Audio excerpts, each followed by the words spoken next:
Salut les devs C# et bienvenue dans cette vidéo où je vais vous partager un nouveau package Nugget de la communauté qui, à mon avis, mérite d'être plus connu. Avant de commencer, je t'invite à t'abonner si ce n'est pas encore fait, activer les notifs et lâcher ton pouce bleu. Ça aide au référencement de la chaîne et si tu aimes ce que je fais, tu seras prévenu comme ça directement quand je posterai une nouvelle vidéo. Alors je vais te parler ici d'un package que j'ai rencontré un petit peu par hasard pour te donner un peu de contexte et d'historique. Un collègue était venu me voir en demandant si le framework.NET possédait une fonction permettant automatiquement de faire la mise au pluriel d'un mot quelconque. Alors, bien entendu, si ça existait dans le framework, c'était probablement pensé pour l'anglais et non pas pour le français, et donc ce fameux collègue s'est retrouvé à coder lui-même sa fonction en suivant les règles grammaticales. Mais je me suis penché un peu sur la question et je me suis dit, est-ce que ça existerait pas de façon communautaire? Et je suis tombé sur ce package. Alors, quel est-il? Eh bien, ce package, il s'appelle Humanizer. Alors, Humanizer, c'est un package qui a été prévu pour rendre les éléments, les objets .NET plus humains. Donc, ça veut dire qu'on va manipuler plus de choses que juste la mise au pluriel, et on verra d'ailleurs que en français il y a quelques imperfections, comme par exemple les énums, les dates, ou même encore les quantités, notamment en termes de quantité au sens informatique. Alors, comment est-ce qu'on installe Humanizer? Alors on peut l'installer de deux façons différentes. Soit on installe le package Humanizer global qui va donc installer la version pour toutes les langues et comme ça on aura la possibilité d'utiliser on va dire les traductions homme-machine pour toutes les langues. Ou alors on installe uniquement le package des langues dont on a besoin. Donc moi ici j'ai installé humanizer.core.fr parce que je veux travailler avec la version française. On voit dans la liste qu'il existe également une version française pour la Belgique, pour les spécificité de la Belgique, et on voit ici toutes les langues avec le code ISO classique sur 2 caractères, avec la spécification éventuellement d'une version nationale comme FRBE. Alors, une fois qu'on a installé le package, comment est-ce que ça marche? Eh bien en fait, Humanizer n'utilise que des méthodes d'extension. Alors, rapidement, avant d'aller plus loin, tu peux aller sur leur GitHub, Humanizer, donc sans E au début, puis après Humanizer avec un E, donc qui est la page principale, et tu vois sur la scroll bar qui est ici à droite, que le README est vraiment très complet. Donc bien sûr, dans cette vidéo, moi je fais un tour ultra rapide, mais je t'invite à aller un peu plus en détail sur ce qui t'intéresse. Donc je vais te montrer quelque chose déjà de super sympa, que je trouve. Moi, je l'utilise dans un cadre un peu particulier, je vais faire une application, et dans cette application, je devais afficher des dates et des vitesses de transfert qui s'évaluaient donc soit en octets, soit en kilooctets, soit en mégaoctets, ou dans le meilleur des cas, et ce n'est jamais arrivé, en gigaoctets. Mais bref, je faisais transférer un stream de bytes, et je voulais afficher la vitesse de transfert dans un, on va dire au niveau humain, c'est pas la peine d'afficher un gros chiffre, tu as autant d'octets de bytes qui transfèrent par seconde, ça n'a pas de sens et ça ne parle pas à la majorité des personnes. Et en plus de ça, il fallait que je donne une périodicité de quand était de la fraîcheur de la donnée. Un petit peu comme dans ton explorateur Windows, si tu es sous Windows, où est-ce que tu peux voir des fois, eh bien, ce fichier a été modifié il y a 2 jours ou 6 heures. Et c'est là que Humanizer est vachement sympa. Je vais donc prendre ici, par exemple, une date, qui est donc égale à la date de maintenant, et je vais ajouter, par exemple, eh bien, je vais plutôt enlever 2 heures.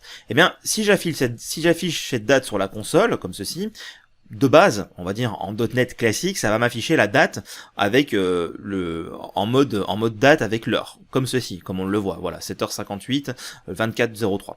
Alors par contre, si je veux l'avoir en mode Humanizer, eh bien ce que je vais faire simplement, ici je vais taper sur Humanize comme ceci, donc en faisant l'using de Humanizer, et là tu vas voir que ça change tout, parce qu'en fait, ça me met il y a 2 heures, au lieu de me mettre la date en format absolu. Et donc c'est là que c'est vachement sympa, parce que pour l'utilisateur, c'est peut-être plus parlant d'avoir quelque chose qui a une date d'il y a 2 heures, plutôt qu'avoir la date en absolu.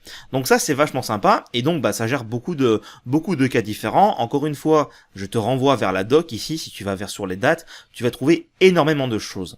Alors l'autre chose que j'ai vraiment utilisé, sur lequel je voudrais mettre un petit peu on va dire le focus, c'est sur la partie byte en fait. Comme tu vois déjà, eh bien tu peux créer en fait des éléments à partir de chiffres. Donc là par exemple ici, si je veux dire 10 kilos, au lieu de faire 10 fois 1024 fois 1024, eh bien je peux faire 10.kilobytes. Et comme ça je ne suis pas ennuyé.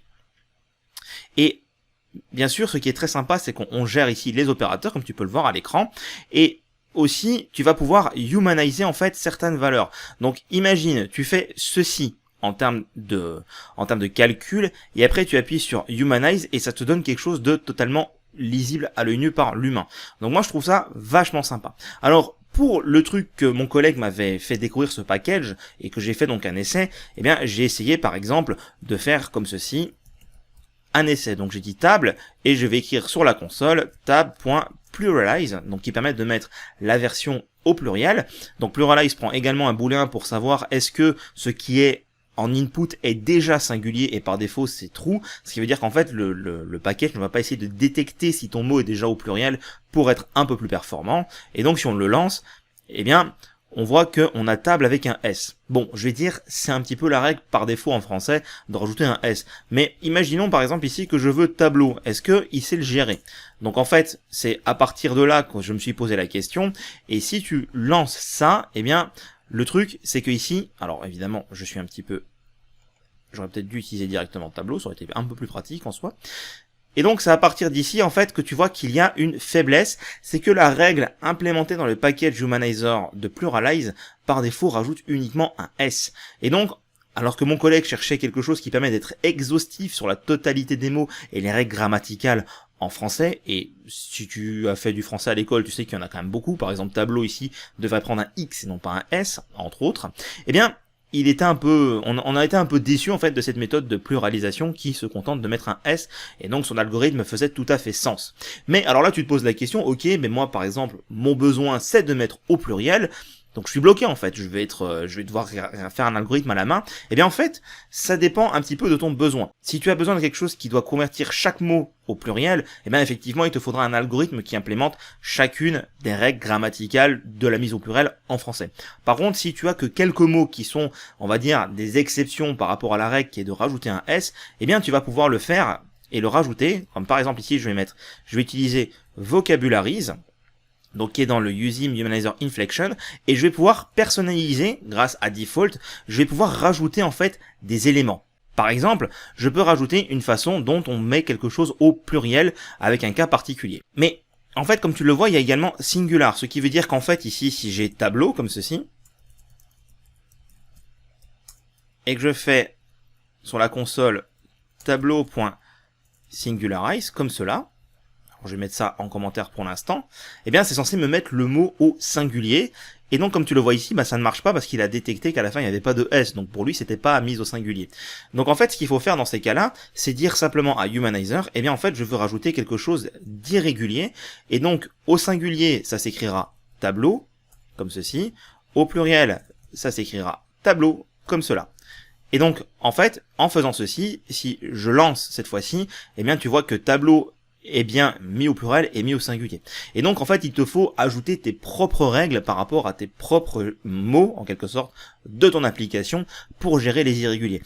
Et en fait c'est là pour moi que Humanizer est vachement bien parce que de base il propose déjà énormément de choses qui permettent de rendre les choses plus human friendly en quelque sorte, mais si tu as des cas particuliers qui ne sont pas gérés de base par le package, eh bien tu as quand même un point d'accès dans lequel tu vas pouvoir aller définir tes règles et tes particularités. Donc ce package est très pratique si tu fais des interfaces graphiques et que tu souhaites rendre certains éléments beaucoup plus human-friendly. Donc j'espère pour toi que c'est une belle découverte, je t'invite à l'utiliser dans le cadre de tes projets où tu en aurais besoin. Et sur ce, je clôture la vidéo, oublie pas de lâcher ton pouce bleu et de t'abonner si ce n'est pas encore fait, et je te dis à bientôt pour des prochaines découvertes sur les technos.net.